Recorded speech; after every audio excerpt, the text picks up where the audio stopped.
And welcome into a very special edition of the Task Force. I'm Dan Leach, and I am so happy to be joined by Emmy-nominated documentary director Andrew Rossi. His work includes Page One inside the New York Times, Ivory Tower, First Monday in May, and many more. And of course, the recently premiered HBO's After Truth, Disinformation, and the Cost of Fake News. Most recently, Andrew executive produced and directed the Netflix unscripted series 7 Days Out, and he's currently in development on a new Netflix series about seminal cultural figures of the 20th century, in a series for Showtime dealing with questions around space and science. We'll get into that later on. Brooklyn-based producer as well, Adam McGill, who's collaborated on several film and TV projects with Andrew's Abstract Productions, most recently as a co-producer on HBO's After Truth and as an associate producer on Netflix's 7 Days Out and Magnolia Pictures' The Gospel According to Andre. You guys' resumes are pretty good there, so I can keep going on that. It's great to have both of you here. Before we get into anything, let me start with Andrew. And you guys are both in Brooklyn. The epicenter of the world right now of coronavirus is in New York City. I have a lot of friends out there. How are you holding up? We're doing great. I'm here with my family. We live in Park Slope, Brooklyn, and everyone's kind of coming together in spirit. Obviously, not in person. You can sort of go to the park and exercise, and you see people are maintaining, the 6 foot social distancing rule. But it seems like spirits are. You go to the supermarket and they've got.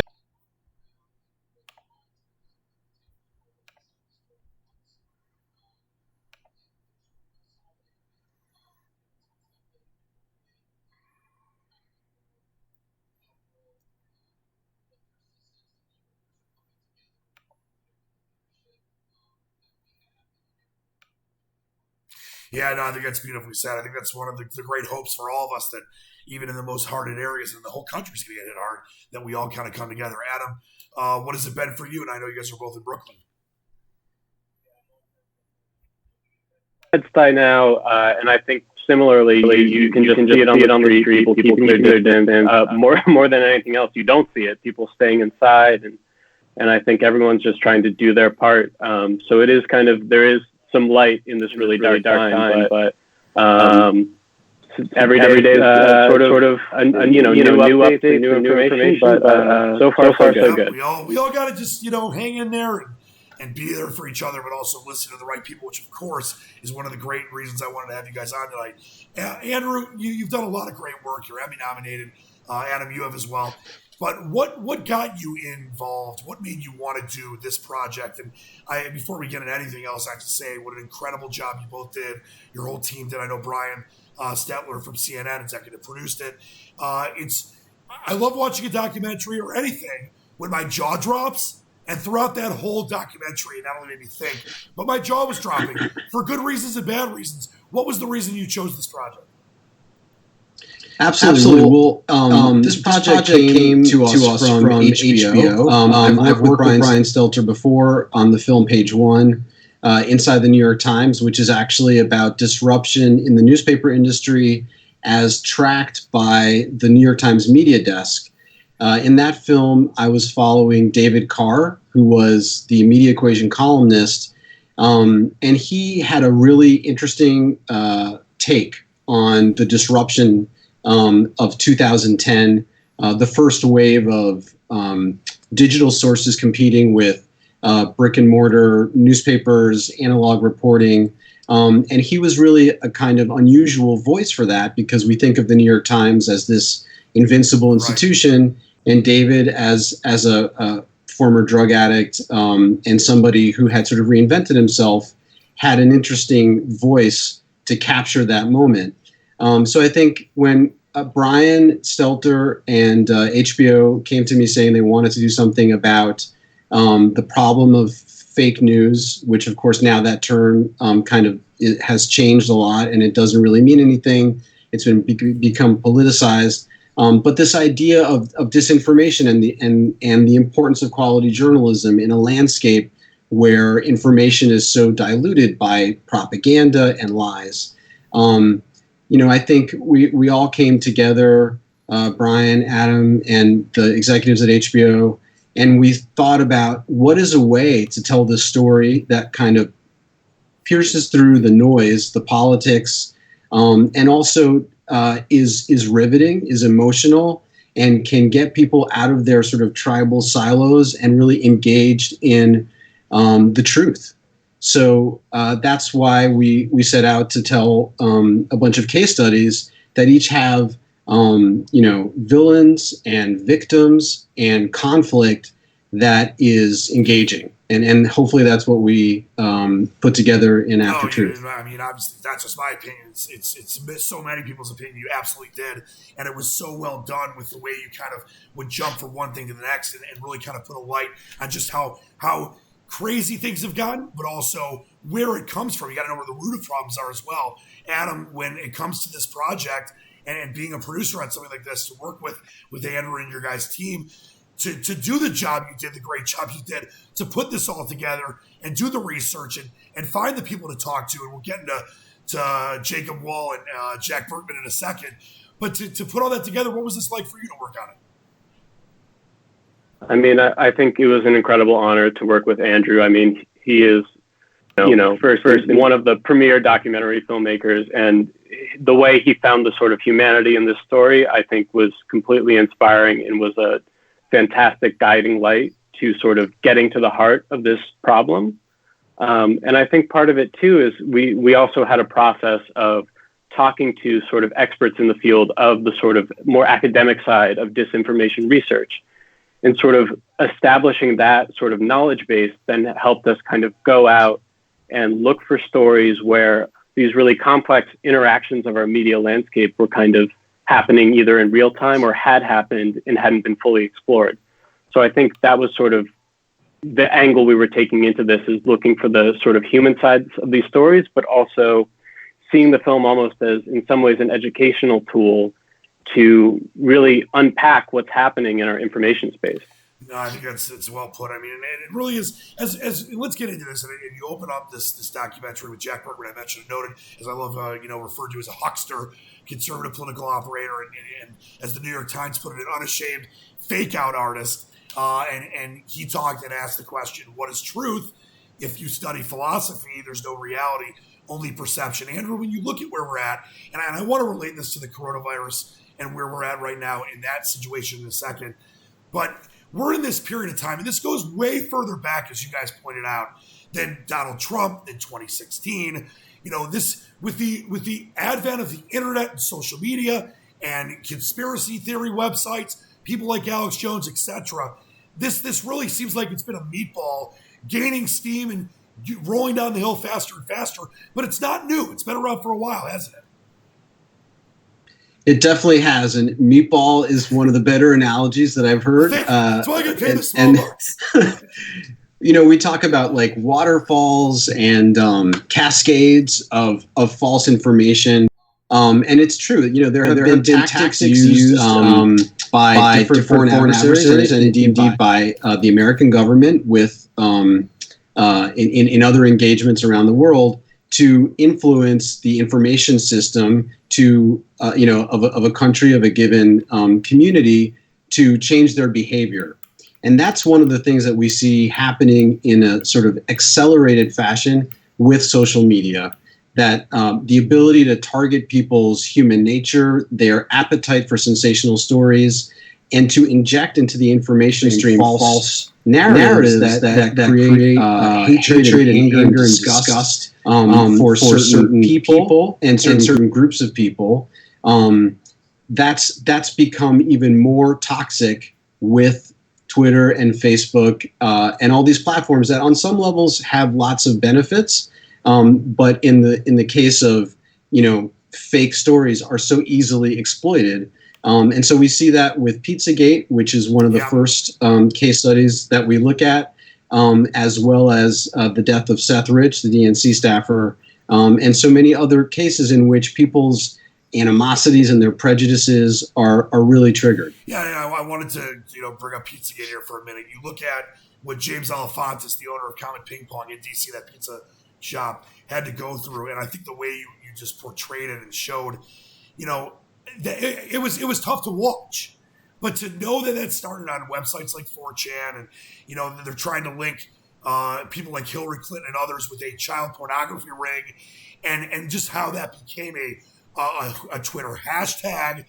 The way that, what can you say to people from what you've learned, that when they see something like that, obviously reasonable people, and I'm not trying to be mean to people that, don't want to read or study actual real, legitimate news, but what can you say to people out there that will see these things, see them shared on Facebook, and Facebook's a whole other thing because they don't want to stop a lot of this stuff.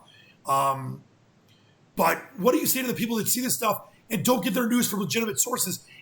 I know there's got to be a better way. I know that we're not going to all lose our minds and start believing in these crazy conspiracy theories. But what do you say from what you've learned to the people that believe that is truth, that believe that the government's going to, import martial law and take over the country and take away our freedoms, or the Pizzagate thing? You mentioned Seth Rich and so many other things you guys touched on so beautifully in this documentary. What can they do to be better at that? Well, that's the huge question. And I think, as Adam said, we tried to make the film a work of media literacy, an educational tool, as much as it is a cinematic sort of journey. Within the cinema or the filmmaking, there's a really interesting kind of kernel of insight, I hope. I think we both hope, which is that when you see people sort of deliver their testimony, they talk about the suffering they endured. Bryce Ree, for example, the manager of Comet Ping Pong, which is the pizza place at the center of the Pizzagate conspiracy, he talks about how people on Reddit and 4chan were decoding the emails from John Podesta that were the source of the Pizzagate conspiracy, and were calling the restaurant and attacking them in large part because they are an LGBTQ plus safe space, and the owner is gay, and they were sort of making jokes and saying all kinds of things to conflate their identity with pedophilia. When a viewer sees the real people talking about this emotional experience, hopefully they kind of have a connection to a sort of empathic experience that kind of goes beyond just debunking, like, there's no basement at the place, which there isn't. All the facts that you can argue, I think for us, the insight was like, well, maybe the emotional truth of seeing another person tells you a lot. So hopefully the movie functions on that level.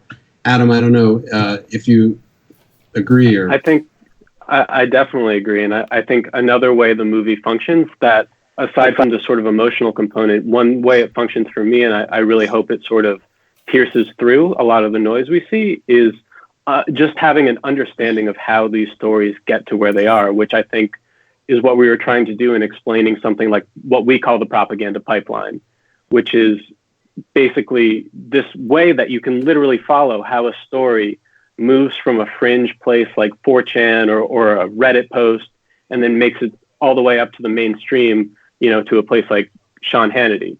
And sort of understanding both the sort of top level motivations of someone like Sean Hannity to go out and find a story that, supports his agenda, and then also understanding, that where that story originally came from and how it moved through this information system, I think is incredibly powerful, because it gives you, it's a basic almost media literacy tool that I think we should have for the digital age, is when you see a story, know where it came from, sort of be able to trace the facts and how that story came into existence, which I think is sort of what we were trying to do with the Seth Rich story. Yeah, no, that leads perfectly into where I wanted to go next. And we kind of, you and I, and Andrew touched on this earlier, we were setting up the show for tonight. I'm going to try to be as kind as I can, but Jacob Wohl, what a guy. And of course, when it comes down to Jack Berkman as well. When you speak about this pipeline, and just for people that haven't seen the documentary, this will be a part that I think will really be fascinating and also scary to some. But Adam, I'll start with you. These were the guys, and Jacob Wohl's done many things. He's been banned from different platforms. He's created the most absurd fake news out there.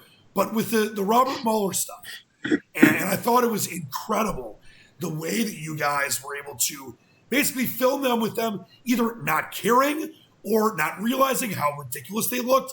They were basically trying to prove, or make people not prove, but make people believe that Robert Mueller had a inappropriate sexual relationship, or was a sexual predator.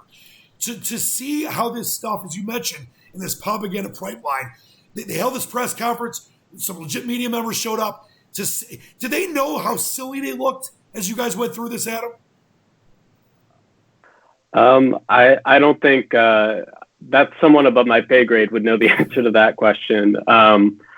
I think, they're definitely in it for the attention. Right. That's for sure. And I think they're also in it for a specific agenda. I mean, I think what comes to my mind is sort of how we first kind of came across Berkman was sort of in our research for the Seth Rich case. Just in brief, the Seth Rich case is basically the murder of a DNC staffer in the summer of 2016, right during the sort of lead up to the November election.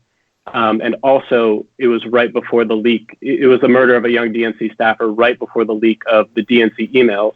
And sort of the conflation of his murder with the leak of those emails led to, a number of people speculating that he was the source of the leaks. We now know for sure that's not the case.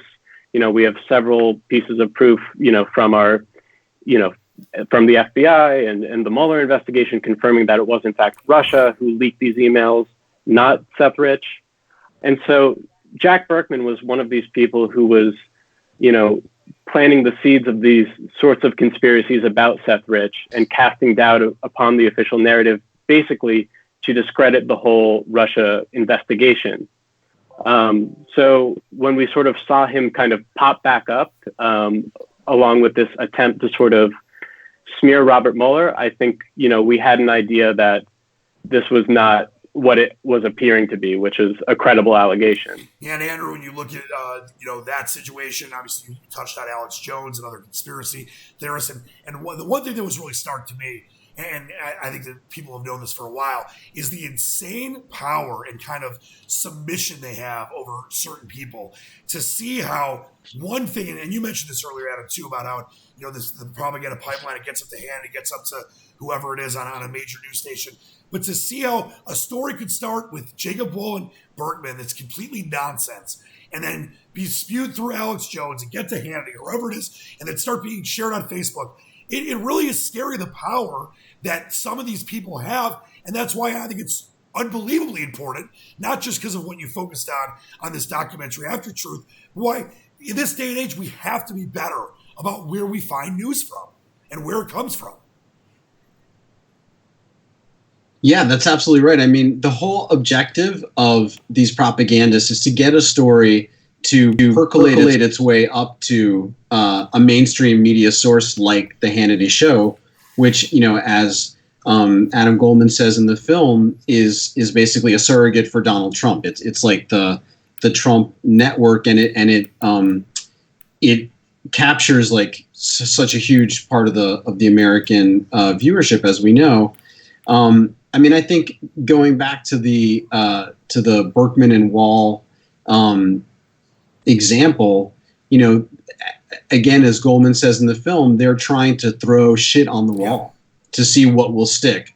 And that is happening, it seems like, every day in the information space, with stories that are sort of in the minor leagues, cultivated on 4chan and Reddit. And then we see, people see what kind of traction they get on Facebook and Twitter.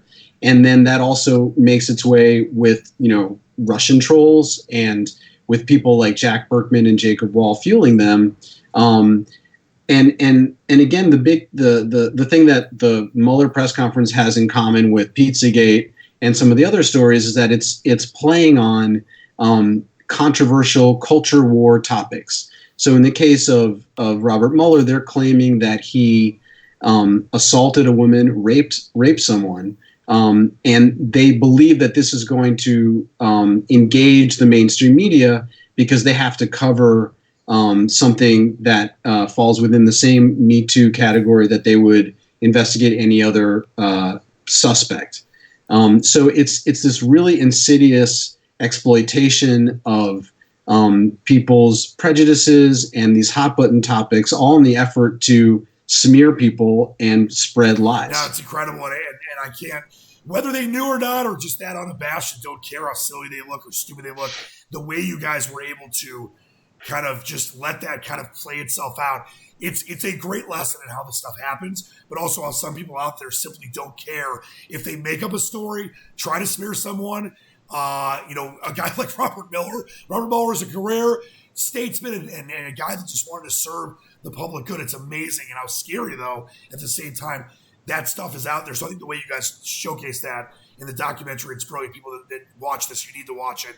You will see how you guys focused on that. I wanted to talk about this when it comes to coronavirus and what we're going through now. And Andrew, when you look at how there are obviously a lot of very divisive camps, if you will. There's people that believe that things are fine. This was a hoax at some point. There's obviously people that see the science, that listen to Dr. Fauci to know exactly what's going on. When it comes to where we're at with coronavirus and people going out there trying to sell products and say that they're 100% success rate, I've had people share that on my Facebook page. And obviously the unfortunate person who died from eating a fish tank cleaner they thought was hydroxychloroquine. This, I think, more than ever, not just was what you guys did with this documentary important for any time, but right now with life and death at stake, it's such an important time to know what fake news is and how to avoid it. That's absolutely right. I mean, you see the exact same techniques, the same conspiracies that trigger concerns about globalists and Bill Gates is at the center of some of the conspiracies. Right. He's in many ways sort of like the George Soros that Jacob Wall is talking about on his way to the press conference. It's very similar tactics. I think the difference that we're seeing here, which is so heartening, is that the platforms are actually monitoring the information. And even Jack Berkman himself was banned from Twitter on March 19th for spreading lies about Walmart and Target closing because they were getting run on with coronavirus demand. They're taking action, and that's what the platforms need to do with all kinds of fake news that can cause harm. So I think whether it's Alex Jones selling toothpaste that claims to be able to cure the virus, or silly performance artists or propagandists like Jack Berkman, this needs to get taken out of the information ecosystem by the platforms first. And then there are a myriad of other things that we can try and do. That's beautiful. It's very well said. Go ahead, Adam. I mean, I think that's really spot on. I mean, I think the platforms are finally starting to see the cost that, having fake information in the space on their platforms can have. In coronavirus, it's a case of life and death, but I think really any fake story and the sort of the communities that are formed by fake stories just have such an ability to cause lasting harm. I think, one of the moments I think that always chokes me up when I watch the film is seeing James Alefantis worry about others who could be targeted by these types of tools. And he says it just sort of point blank, this is a weapon. And I think Kara Swisher, who's also in the documentary, similarly says, Facebook is like a gun and it's going to be shot. And we're seeing just how devastating it can be. Yeah, fake news is a tool of war. And for those, I don't want to give away too much because I want people to watch this, but to know that there was a gunman that came to Comet Pizza that went in there, as you guys, I think you mentioned it earlier, Andrew, was looking for a basement, really believed that there was a child pornography ring or a sex trafficking ring going on in the basement of a beloved community pizza shop. That's why I think not just this documentary, obviously that by itself is super important to watch and learn, but people doing, whether it's, research on their own, whether it's having serious discussions, because that he could have killed somebody that day. Thank God it didn't happen. But Andrew, that's why this is more important than ever, and especially during this time where there are people that are freaking out right now about is silver, whatever that nonsense is that can cure the disease, or is this medicine going to work? This is more important than ever right now, isn't it? It is, absolutely. I mean, whether it's like, does Advil exacerbate coronavirus? All these different things, they create more anxiety. And, also the president muddying the waters by saying that it's a hoax by the media, or not listening to the recommendations of his own scientists in terms of how long it's going to take. All of that is creating more anxiety, and it is like a weapon. It's eroding our trust in science and authorities, and it's having a real physical effect on people. So we talk about the stakes in terms of life and death, and there's also just the overall psychic and social health that we need to maintain through this. We all know, obviously, what happened in the 2016 election. I mean, at least a lot of us do, when it comes to Russia hacking in, and you mentioned the trolls and the bots earlier. You guys had a fascinating part of the documentary focused on the Doug Jones Roy Moore race in Alabama for Senate, and how for a long time Republicans have been known to use these they're much more digitally kind of in tune than Democrats, for example. And that campaign actually had someone working on it that got some money, that was able to kind of do stuff online and maybe create a swing of a 20,000 or 25,000 vote total that maybe swung, though we don't know, maybe that swung the election in Doug Jones' favor. But are we going to see in this country going forward, especially in 2020, and I know we might have to vote at home now, we'll see, but are we going to see, Andrew, when it comes to elections in the future, this is going to be the norm? Or is there, from what you guys have learned putting this together and doing all the great research you did, can we break free of this? Because the last thing I want is free and fair elections in the United States to not feel free and fair. I mean, this is a critical question, and Adam and I traveled down to Alabama to capture the story of Matt Osborne, who was one of the sort of ground troops in an effort that was funded by the founder of LinkedIn, Reid Hoffman. Thanks, Adam. Yeah. To basically try and catch up with the right, as they believe in terms of their tools of misinformation. As Senator Doug Jones says, he was the Democratic candidate who was actually being supported by these fake stories about Roy Moore and his campaign. Right. Two wrongs do not make a right. You can't have the Democrats using these tactics, because then there will be nothing real in our democracy. And interestingly, Matt Osborne, who is somebody who views himself as a liberal, uses similar language to Jack Berkman, talking about how this is like chemical weapons, and it's sort of an arms race between the two. And Jack Berkman says the same thing. Adam, I'm sure you agree with that. Yeah, I think, what that section always underscores to me is just how important truth is to our democracy. And I Senator Doug Jones, who was the beneficiary of these types of campaigns, denounce them, is a really powerful statement that I think, any candidate who finds out that they've been supported by misinformation or disinformation, I would call on them to denounce it and say that this is not how our democracy should function.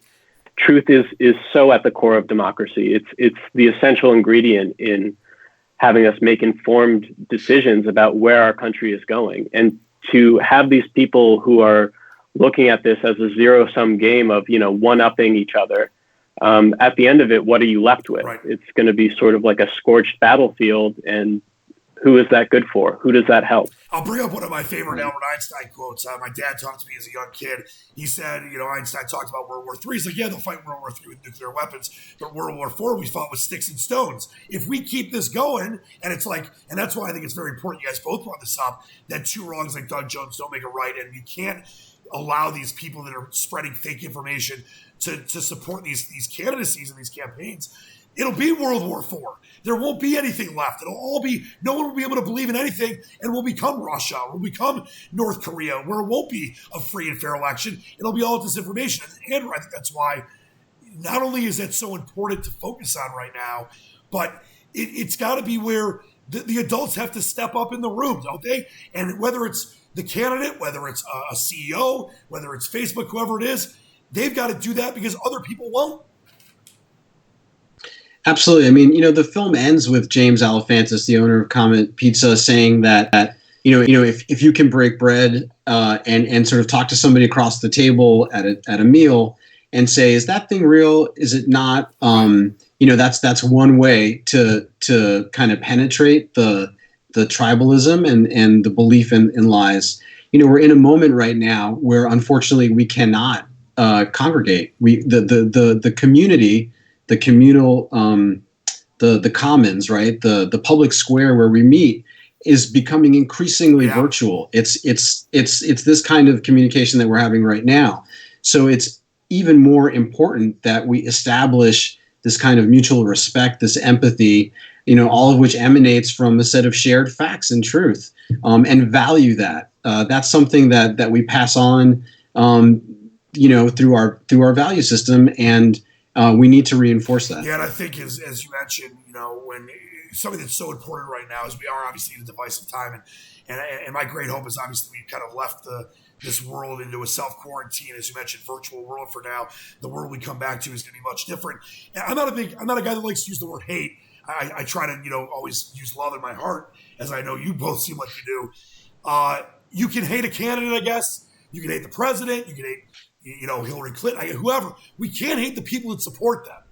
And if that starts happening, Adam, then everything is lost. So, as you guys have mentioned, and it kind of was focused in on parts of the documentary, there are people that are going to disagree with you. But if we don't have that kind of understanding, and it turns into a bunch of name calling and racism and misogyny and xenophobia, we will be lost. So that's why, once again, it's such an important time to focus on the truth right now. And that's why what you guys did was incredible. Adam, I think that's got to be something that you guys are really proud of for putting this product out there. Absolutely. Well, it was a complete honor to be working on this documentary, especially during this time where it feels more important than ever. I think to your point about, coming together, I think that's a fantastic sentiment. And I think there's always room for debate. There's a difference, though, when there's falsehoods. I think, we do have to draw the line somewhere. And I think falsehoods and, truly fake stories is, I think, what kind of poisons the well. We can have these sort of intense back and forth conversations and we can disagree, but we can't exist when we have sort of a toxic, cocktail of lies and deceit. Yeah, my great hope, and it's something that I've really thought about a lot. You guys are in this epicenter. I'm in Michigan. It's not great here either, but you guys are in the epicenter of the world for coronavirus. Is that when it was Michael Bloomberg that actually said, I saw him on a cable news station a few weeks ago. He said, we're leaving this, world and going into self-quarantine and lockdown and all that kind of stuff, social distancing. When we come out, the world will be a lot different. And it kind of just really hit me when I saw him say that one day. And Andrew, it's kind of like when we come back, I feel like this reset could really help this disinformation, the inability for some people to listen to the other side if they disagree on anything, politics, sports, whatever. My great hope is when we come back into this, I guess I'll be cheesy, a brave new world, that things are different, that people are a little kind. I went to the grocery store the other day, and everyone's staying apart but being kinder. I think the checkout clerk, I just hope that is what we could do, because we need that so much. And I think that as you guys focused on in After Truth, that fake news is tearing us apart. We need to find a way to bring us back together, don't we? We really do. I mean, I think that's so much of what you just said is very profound. I mean, I think what we were talking about with the platforms having stricter policies and really taking more action is a great sign. On the other hand, I'm sure you share this feeling that every day right now during social distancing feels like very long, and it has like ups and downs. When I think about some of the politics that are at play right now, I think back to John Campbell, who was one of the Trump supporters that we talked to at a rally in Houston, and he was talking about how President Obama never really did anything for his son, who's white, and didn't help him get into school, and how he knows that politicians play fast and loose with the truth, like Donald Trump, and that they're like a used car salesman, but that Trump is trying to stop his culture from changing. And so again, what will we have after the several months of this crisis? Will those cultural things that people are hanging on to and their intense passion about that still exist? It's like we have to cure and address those fundamental fault lines also, like those prejudices. Fake news is an exacerbating factor. It's a cause of it too. I hope that there's a way to address the information ecosystem, but also kind of our hearts and our sense of caring about the other people in our community and reducing hate, as you said. Beautifully said, and like I said, it's a great hope. I think the project and the work that you did on this documentary and other things you guys have done, it's all about bringing that truth and that understanding and that ability for us to try to discern the right things and come together. That's the great hope I have. I think that's all we can do right now is have that hope without just surreal our world is. Before I let you guys go, and it's been an honor to talk with you. This is such an important documentary. There's a few things I wanted to ask both of you. First, what does a producer and a director of documentaries and high-level documentaries do when you can't leave your house? Adam, I'll start with you. It's a great question, and one we're trying to figure out too. But I think, this challenge that I think every industry is sort of facing itself with is, also opening up opportunities to think creatively and to try and think of what's coming next and think about creative ways to tell stories. So I think, we're going to try and keep doing what we do, which is tell these stories, look for the truth, look for these, human connections that are, I think, so important to highlight. And I think to me, I find filmmaking to be, it's such an incredible honor to be working in this field because you have the ability to really put the spotlight on something. And so I think it's all about searching for what's that next really important thing to put up on the screen. Documentary filmmakers and producers are beacons of light. I'm sure. I think you guys know that. I just hope you do because you guys are both very humble, but it is such an important craft, and I've always had the utmost respect for it. And Andrew, when you look at where we're at now and what needs to happen, I mean, maybe a social distancing documentary is in the working. Are you thinking about maybe doing something on what's going on right now? I think lots of people are, and this is a great foundational question to ask about. What does our business do? But then also as an art form, as a form of journalism, what do we care about, and how do we execute on that goal?